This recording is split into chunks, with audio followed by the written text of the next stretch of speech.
वंदे मातरम, जय हिंद। आप सभी का स्वागत, वंदन, अभिनंदन। बंधुओं, आप जानते हैं यूएनसीआरपीडी जब संयुक्त राष्ट्र संघ से एडॉप्ट हुआ और तभी right to person with disabilities act आया। आपको यह भी याद है सन 2018 में भारत सरकार के सामाजिक न्याय और अधिकारिता मंत्रालय ने दिव्यांग जन के असेसमेंट के लिए एक गाइडलाइन भी जारी किया।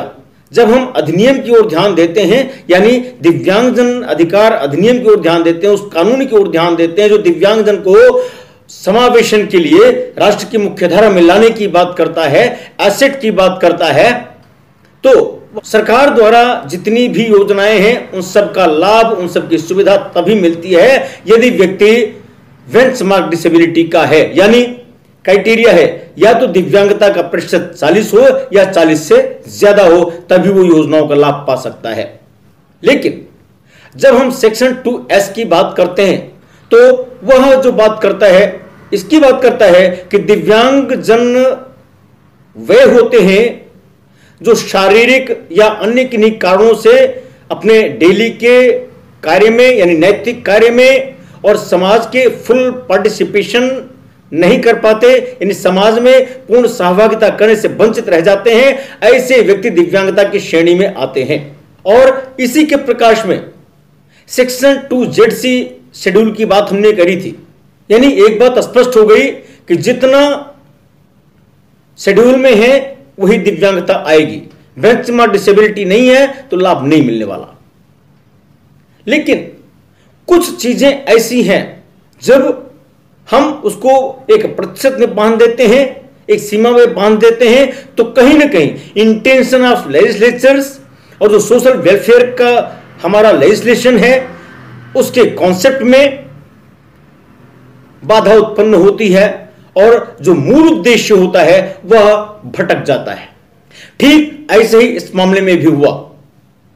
जब आरपीडब्ल्यूडी एक्ट में संशोधन की बात चल रही थी, नियमावली की बात चल रही थी, हमने भी सजेशन दिए थे, लेकिन उन सजेशंस को मंत्रालय ने क्यों नहीं माना इसका स्पष्टीकरण मेरे पास नहीं है। लेकिन आज इन्हीं छोटी छोटी बातों को लेकर के हमारे दिव्यांगजन इधर उधर भटकते हैं, न्यायालय की शरण लेते हैं, न्यायालय से ऑर्डर पाते हैं, तब उनका कार्य संपन्न हो पाता है। बिल्कुल ऐसे ही एक मामला आया विकास कुमार जी का।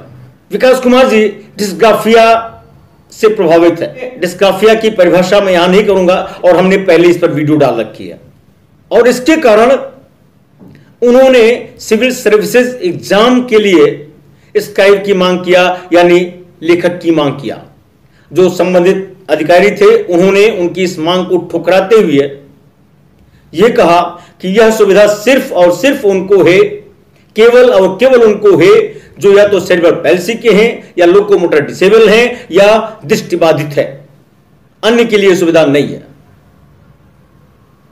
अब जब हम दिव्यांगजन को मुख्य धारा में लाने की बात करते हैं और जब वो इस बात से पीड़ित हैं कि उनको स्काइप की जरूरत है, लिख नहीं सकते हैं, तो ऐसे में वो कहां जाएंगे। मामला ट्रिब्यूनल से होते हुए हाई कोर्ट पहुंचा। ना ट्रिब्यूनल ने रिलीफ दिया और ना हाई कोर्ट ने रिलीफ दिया, दोनों ने पिटीशन खारिज कर दिया। मामला माननीय उच्चतम न्यायालय के समक्ष पहुंचा। ऑनरेबल जस्टिस डीवाई चंद्रचूड़ की अध्यक्षता वाली बेंच में जब मामला पहुंचा तो उन्होंने सेक्शन 2S, सेक्शन 2R सहित जो भारत सरकार ने गाइडलाइन जारी किया था उसका विधिवत विवेचन किया और उन्होंने कहा कि यह कहना कि सिर्फ बेंचमार्क डिसेबिलिटी के ही लोग स्काइप पाने के पात्र हैं, यदि यह बात सरकार के सही मान ली जाए तो यूएनसीआरपीडी जिसके परिप्रेक्ष्य में यह कानून आया है उसके प्रावधान का क्या होगा। सेक्शन 2S फुल पार्टिसिपेशन की बात करता है, हर्डल को रिमूव करने की बात करता है, क्योंकि जब वो लिखते हैं और कंपन होता है तो लिख नहीं सकते। यहां जो सामान्य व्यक्ति के लोग हैं जब वो बैठते हैं तो वो थक जाते हैं लिखते लिखते। जो दिव्यांगजन व्यक्ति हैं उनकी तो बात ही छोड़िए। एक तक माननीय न्यायालय में यह दिया गया कि इसका दुरुपयोग होगा, यानी कुछ लोग इसी आधार पर स्क्राइब लेंगे नकल करेंगे और चीट करके वो पास हो जाएंगे। माननीय न्यायालय ने यह कहा कि मात्र इस आशंका से कि इसका दुरुपयोग होगा, हम दिव्यांगजन समुदाय को इस तरह से नहीं छोड़ सकते, उनको दोयम दर्जे के नागरिक हम नहीं बना सकते।